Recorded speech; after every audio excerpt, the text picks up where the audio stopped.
आपने बुक के बारे में मेंशन किया, थोड़ा बुक के बारे में बताएंगे? मेरी बुक का नाम है ह्यूमनोलॉजी.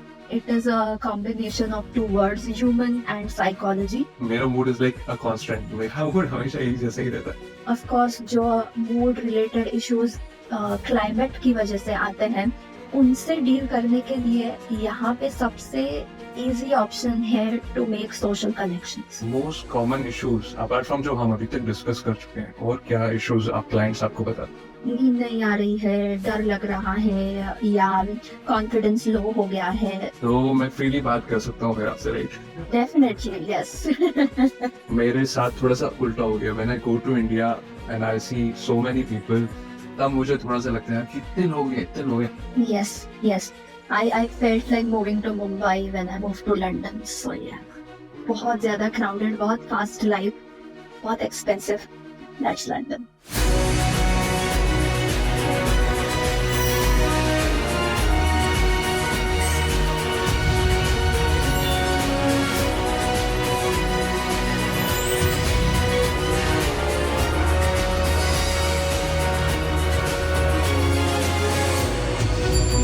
Hello everyone, welcome to Staying Indian.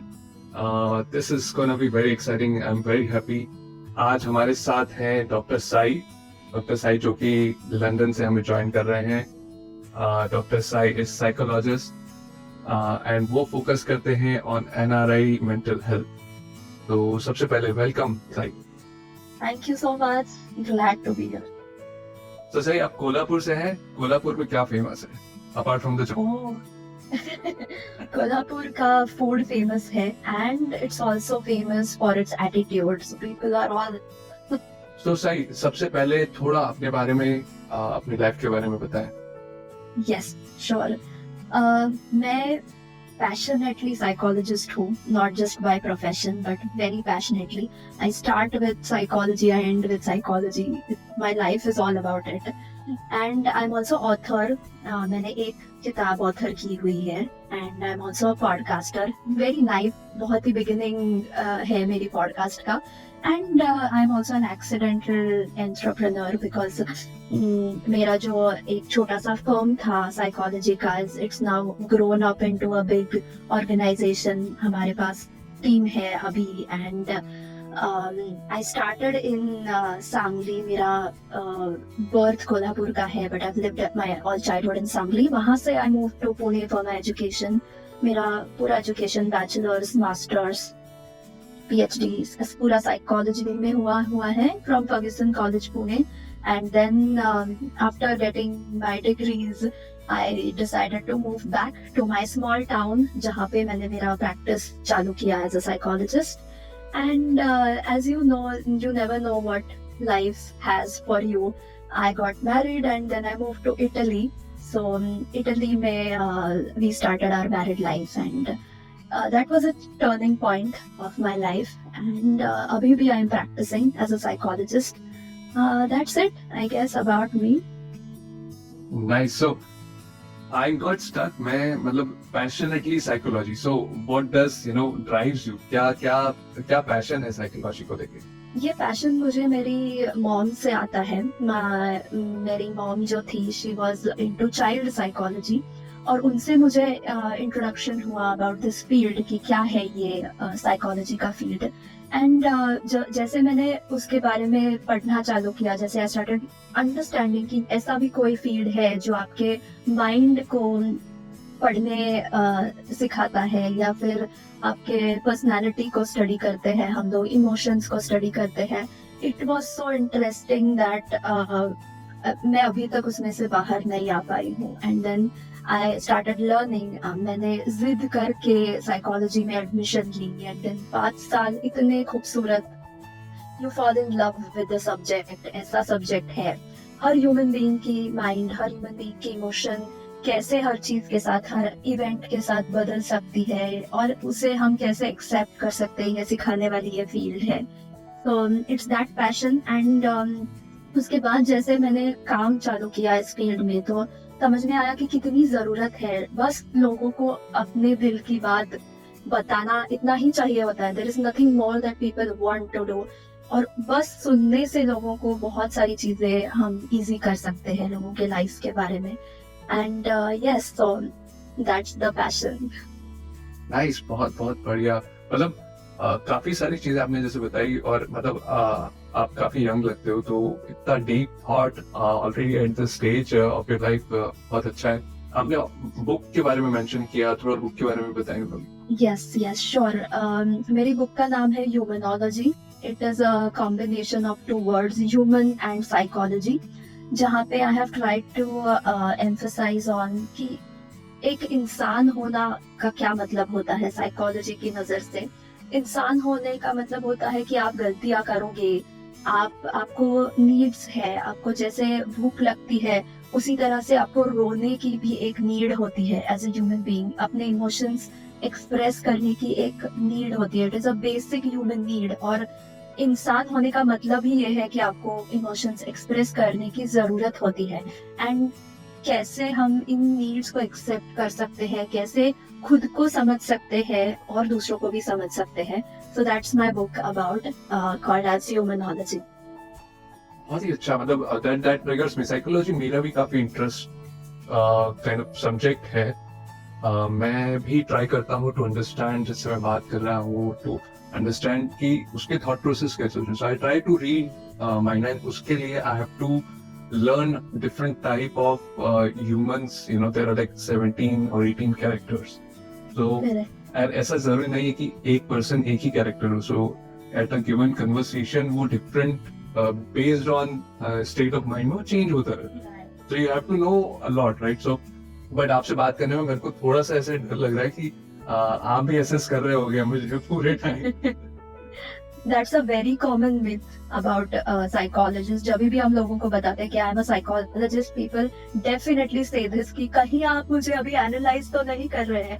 And then I have to say no, I charge money for this. ऐसे फ्री में तो नहीं करते आप.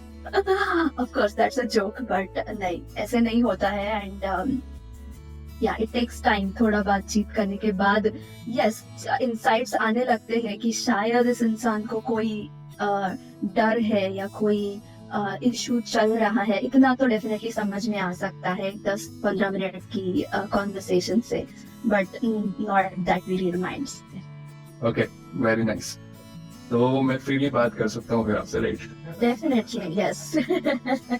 तो सही, मुझे एक बात बताएं. जैसे आपने बताया पैशनेटली आप साइकोलॉजी ही परस्यू करना चाहते थे, और आपने इंडिया में पुणे में पढ़ाई की, एंड देन आप मूव करके बाहर out of India.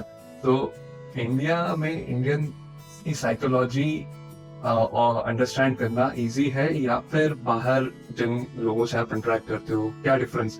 Thank you Gaurav for asking this question. ये क्वेश्चन बहुत इम्पोर्टेंट है, क्योंकि फर्स्ट ऑफ ऑल मैं ये बताऊंगी कि मेरी सबसे बड़ी गलती ये थी मेरे करियर से रिलेटेड कि मैंने कभी भी ये नहीं सोचा था कि मैं शायद बाहर जाऊंगी, इंडिया से बाहर जाऊंगी और वहाँ कुछ काम करूंगी. ये मैंने कभी भी सोचा नहीं था और कभी भी ये अपॉर्चुनिटी नहीं दी थी. तो मैंने कभी उस तरीके से तैयारी नहीं की थी. पर यहाँ आने के बाद या फिर हमारी पढ़ाई के वक्त भी कल्चरल बैकग्राउंड क्या है एक साइकोलॉजिस्ट का, ये बहुत ज्यादा इम्पोर्टेंट है. क्योंकि अगर मेरे कल्चर में कोई चीजें है तो वो एक थेरेपिस्ट को समझाना और थेरेपिस्ट के हिसाब से समझ पाना बहुत मुश्किल है. मैं अगर शेयर करती हूँ एज अ क्लाइंट कि कैसे मेरे पेरेंट्स मेरी लाइफ में इन्वॉल्व है और हर डिसीजन मुझे उनसे पूछ के लेना पड़ता है, तो ये बात शायद एक यूरोपियन थेरेपिस्ट समझ ही नहीं पाया. लेकिन जब एक इंडियन इंसान जब एक इंडियन थेरेपिस्ट से बात करता है तो रिलेट करना बहुत इजी हो जाता है, और सॉल्यूशंस देना या सॉल्यूशंस साथ में फाइंड आउट करना भी बहुत आसान हो जाता है. तो मेरा पूरा जो काम है वो मैं most of the times try करती हूँ कि इंडियंस के साथ ही है. एंड दैट इज व्हाई हमारा नया जो सेगमेंट है काम करने का वो NRIs है, क्योंकि मेरे पास वो एक्सपीरियंस है being born and brought up in India plus lived abroad. तो यहाँ आने के बाद के जो चैलेंजेस है वो भी मैं अच्छे से जानती हूँ और कल्चरल इश्यूज भी अच्छे से जानती हूँ.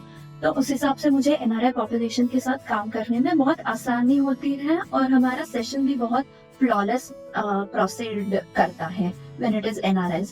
पर yes, when it comes to Europeans या अलग कल्चर के लोग तो थोड़ा सा डिफरेंसेस ऑफ ओपिनियंस तो आते हैं, पर वो ओवरकम करना हमारे टीचिंग ट्रेनिंग का पार्ट होता ही है and it works that way. Okay, nice. So आप चैलेंजेस की बात कर रहे थे, क्या बिगेस्ट चैलेंजेस आपको खुद को फेस करने पड़े, एंड आपको क्या लगता है दूसरे जो इंडियंस अब्रॉड मूव करते हैं उन्हें क्या बिगेस्ट चैलेंजेस?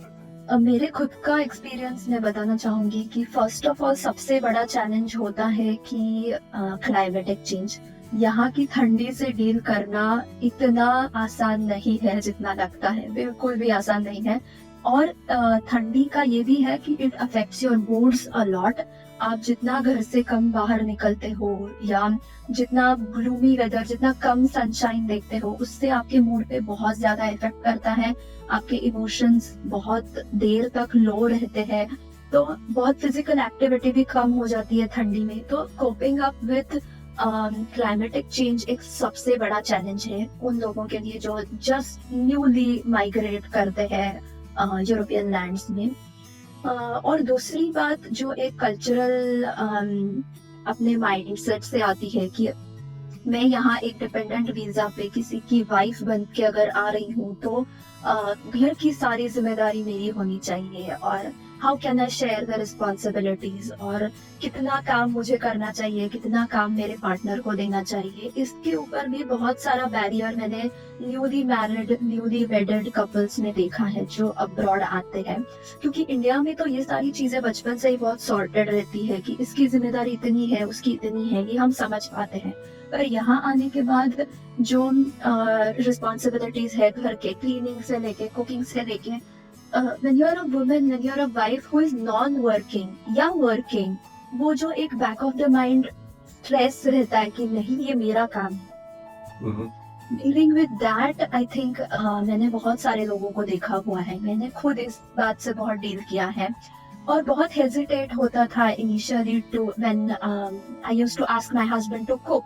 या ये मैं बहुत रियल लाइफ इश्यूज बता रही हूँ। और it also feels very hesitant when you spend your husband's money, और आप जब तक एम्प्लॉयमेंट नहीं मिलता आपका या जब तक आप एम्प्लॉयड नहीं हो तब तक being dependent is very difficult and back of the mind वो एक जो प्रेशर बढ़ता जाता है that comes out in the wrong ways, उससे झगड़े होने लगते हैं, आर्ग्यूमेंट्स होने लगते हैं, आपका सेल्फ एस्टीम कम हो जाता है, कॉन्फिडेंस कम हो जाता है। So yeah, these are the main issues. आप जो हाईलाइट करो बहुत ही kind of day to day and बहुत ही रियल लाइफ इश्यूज हैं, बट मैं आपके फर्स्ट पॉइंट पे आना चाहूंगा, how do you deal with the weather. मेरे को पता नहीं चलता है कि वेदर से या आपकी सराउंडिंग से आपके मूड्स पे क्या डिफरेंट, बिकॉज मेरा mood is like a constant, मेरा मूड हमेशा एक जैसा ही रहता है। तो कैसे डील कर सकते हो आप इस वेदर से? मैं एक बात हाईलाइट करना चाहूंगी कि जब लोग यहाँ आते हैं, बाहर आते हैं, when they move abroad, हर चीज की तैयारी करते हैं, राइट? आप फाइनेंसेस से लेके कहाँ रहोगे, किससे मिलोगे, कैसा काम करोगे, कहाँ पढ़ाई करोगे, हर चीज की तैयारी करते हो। बट आप आपके इमोशनल हेल्थ के लिए कोई भी तैयारी नहीं करते। You don't prepare for loneliness, you don't prepare for अकेले बाहर जाना, अकेले कुकिंग करना, या जो अकेलापन यहाँ पे है उससे डील करने के लिए हम कभी भी प्रिपेयर्ड नहीं होते। तो for that and for of course जो मूड रिलेटेड इश्यूज क्लाइमेट की वजह से आते हैं, उनसे डील करने के लिए यहाँ पे सबसे इजी ऑप्शन है टू मेक सोशल कनेक्शंस। जितने आप अच्छे सोशल कनेक्शंस बनाओ, जितना रेगुलरली अपने इमोशनल हेल्थ के लिए चीजें जानबूझ के करो, मतलब अगर डिसाइड करना है कि एवरीडे घर से बाहर निकलना ही है, चाहे कोई काम हो ना हो, चाहे आपका वर्क बाहर हो ना हो, वर्क फ्रॉम होम हो, व्हाटएवर, आपके मेंटल और इमोशनल हेल्थ के लिए कोई कुछ रूटीन फॉलो करना बहुत इंपॉर्टेंट है, विच इंक्लूड्स सोशल कनेक्शंस और घर से बाहर निकलना, कोई फिजिकल एक्टिविटी करना, या इतना भी कि समझ पाना कि अच्छा अगर मैं आज लो फील कर रही हूँ तो क्यों लो फील कर रही हूँ, क्या सच में कुछ हुआ है या कुछ भी नहीं हुआ है, बट फिर भी this is the mood that I am facing. आप जो पॉइंट बोल रहे हो दैट इज सेल्फ रियलाइजेशन। आप अपने आप को असेस करते हो एंड आप रियलाइज करते हो कि जो आप फील कर रहे हो वो किन कारणों से, मतलब क्या एक्सटीरियर है, इंटीरियर फैक्टर्स हैं और उनको इम्प्रूव करने के लिए आप क्या कर सकते हो। Correct. I think second point जो आप बता रहे थे was if you are dependent, right, and I think ये फेस हर एक की लाइफ में आता है, not necessary male, moreover with females की लाइफ में। तो उस समय डेफिनेटली स्ट्रेस होता है, एंड स्पेशली जब आपने इतनी पढ़ाई की है, education, and you want to be independent and all of that comes to a point कि आप नहीं कुछ कर रहे हो, and then you know day to day work में you need some help or you know you have to spend some money, काफी सारे बैरियर्स आपके माइंड में होते हैं। तो बेस्ट चीज क्या होती है ऐसे सिचुएशंस पे करना? Right, exactly. तो अभी अगर मैं खुद के एक्सपीरियंस से बता रही हूँ और अगर मैं बहुत सारी ऐसी लेडीज को रिलेट करके ये चीज बता रही हूँ कि आते से ये चीजें खुद से एक्सपेक्ट करना अगर आप थोड़ा कम कर देते हो, being easy on your self, situation को बहुत ही सोल्यूशन फोकस्ड अगर हम असेस करते हैं कि मेरा एजुकेशन ये है और इतने समय में क्विकली जॉब मिलना बहुत ही मुश्किल है, specially with the recession and जो ले ऑफ वाला सिचुएशन अभी है, उसमें जॉब मिलना कितना इम्पोर्टेंट है। और if I can do something else जो कि मेरा कॉन्फिडेंस बढ़ाए, जो कि मुझे फाइनेंशियल रिस्पॉन्सिबिलिटी शेयर करने में मदद करे और मेरा जो सेल्फ एस्टीम ऑलरेडी डगमगा रहा है कि मैं कैसे स्पेंड करूं क्योंकि मैं ऑलरेडी डिपेंडेंट हूँ और मेरा लाइफ शायद इंडिया में ही ज्यादा अच्छा था, at least I was earning there, कुछ भी, इन सारी चीजों को बहुत रियलिस्टिकली असेस करना बहुत इम्पोर्टेंट है।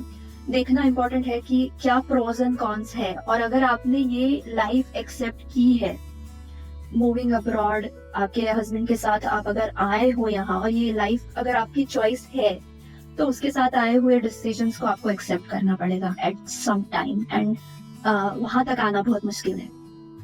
आई थिंक प्रोज जो देखे जाते हैं, you will find it all over social media, right? Travelling easy है, कुछ आप काफी ब्यूटीफुल कंट्रीज, सिटीज विजिट कर सकते हो and you get excited with that, right? And पर जब आप यहाँ आते हो तो ऐसा तो नहीं ना कि आप पूरे साल घूमते रहोगे, right? You have to do daily work as well, तो वो रियलाइज नहीं करते आई थिंक काफी लोग, एंड दैट्स व्हाई जो आप कह रहे हो वैसे सिचुएशंस आती हैं। सो आप सही कह रहे थे कि प्लान करना अबाउट योर मेंटल हेल्थ और your day to day activities ज्यादा जरूरी है, बजाय कि देखने के कि प्रोज क्या हैं उसके साथ एसोसिएटेड।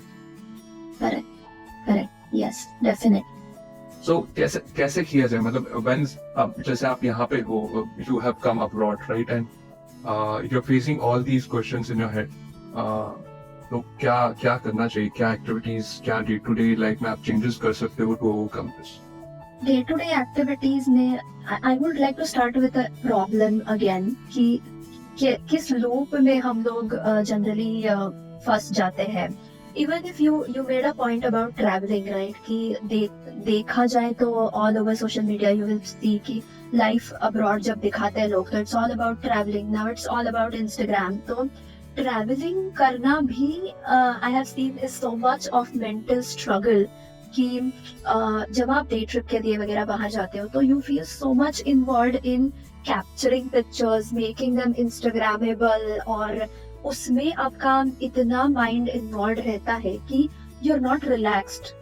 और फिर जो इश्यूज कपल्स के बीच में या फ्रेंड्स के बीच में चालू हो जाते हैं कि is it all about photos, is it all about कि सारी चेकलिस्ट कंप्लीट करनी है, मतलब these are the small things जो आपकी एंजाइटी को ट्रिगर करेंगी। Now in a life of a dependent spouse, यार she is only looking forward to travel, because वही एक चीज है जो हैप्पीनेस का सोर्स है, and a working partner does not realize कि that is the only source of happiness in her life.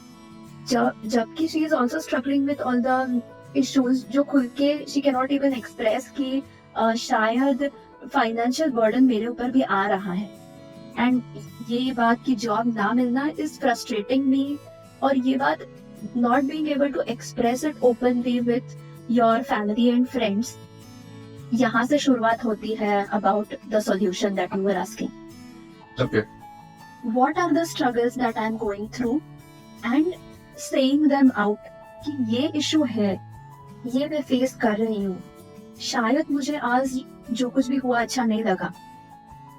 Imagine there are 5 friends talking about कैसे मैंने मेरी नई गाड़ी ली एंड फर्स्ट इनकम का क्या किया and how was my trip, while a spouse who is non working has nothing to say in this conversation. तो कहीं ना कहीं शी फील्स और he feels demotivated and she doesn't feel कि मैं यहाँ बिलोंग करती हूँ। And these are the small and tiny things जो हिट कर जाते हैं अपने माइंडसेट को, एंड वो रियलाइज करना और उनके बारे में बात करना in order to find a solution. जब आप उनके बारे में बात करते हो तो ऑटोमेटिकली आपका प्रेशर कम हो जाता है, आपका स्ट्रेस कम हो जाता है। Now the easiest form of reducing your stress is उसको रिलीज करना, मतलब आपके इमोशंस को एक्सप्रेस करना कि जो भी हुआ उसके बारे में बोलो, उसके बारे में if you feel like crying, cry it out, dance it out, sing it out, whatever, but उनको express करना बहुत important है। So I think that's the answer of definitely. मैं रिसेंटली अभी एक मूवी देख रहा था, I think pops exorcist. Now उस समय उसको देखते हुए मुझे रियलाइज हुआ कि किसी भी एक्सॉर्सिज्म प्रोसेस का सबसे फर्स्ट स्टेप होता है टू आइडेंटिफाई द डेविल। आप यदि डेविल का नाम पता कर लेते हो then you gain power, and I think that relates to all of your problem. आप यदि प्रॉब्लम आइडेंटिफाई कर लेते हो then you have control over that problem. I think आप भी वही बता रहे हो कि first step is to realise कि प्रॉब्लम क्या है। that's right।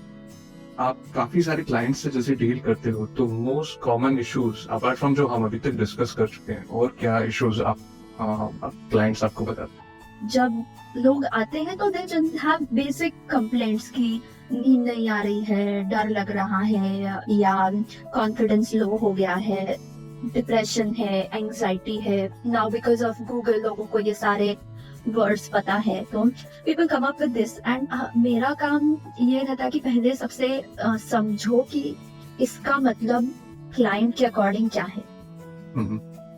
मुझे डिप्रेशन है या मुझे एंजाइटी होती है का मतलब क्लाइंट के अकॉर्डिंग क्या है, मतलब आपको क्या होता है, व्हाट डज एग्जैक्टली हैपन।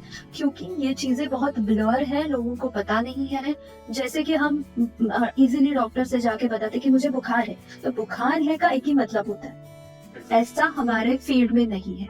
ऐसा हमारे फील्ड में हर डेफिनेशन का अलग मतलब हो सकता है क्लाइंट के अकॉर्डिंग। तो पहले तो इट स्टार्ट्स विद अंडरस्टैंडिंग कि इसका मतलब क्या है और उसके नीचे की वजह क्या है। अभी जब ऐसी चीजों के लिए आप एक डॉक्टर के पास जाते हो और दवाइयां लेते हो, तो दवाइयां लेने से क्या होता है, आप ऊपर से जख्म की मलहम पट्टी कर रहे हो, ऊपर से कर रहे हो। जब तक आप उसके रूट कॉज तक क्यों हो रही है, क्यों नींद नहीं आ रही है, क्यों हो रहा है डिप्रेशन, क्या ट्रिगर्स है आपके एंजाइटी के, ये जब तक हम फिगर आउट नहीं करते तब तक वो जड़ से हम प्रॉब्लम को एक्सेस नहीं कर रहे। जो आप हाईलाइट कर रहे हो वो काइंड ऑफ थ्योरेटिकली अच्छा है, बट इसमें थोड़े प्रैक्टिकल चैलेंजेस हैं, जैसे it's easy for extrovert to make friends. अगर आप इंट्रोवर्ट हो फिर भी if you have chosen this life, आपको कुछ ना कुछ करना पड़ेगा टू बिल्ड गुड बॉन्ड्स। कभी कभी आप ऐसे सिचुएशन में फंस जाते हो when you are not able to decide good and bad, right, कि क्या सही है क्या गलत है। Somebody comes and asks me कि my husband cheated on me, should I divorce him or not? That is the time we have to convince them I cannot decide, it is your life, you have to decide. Exactly.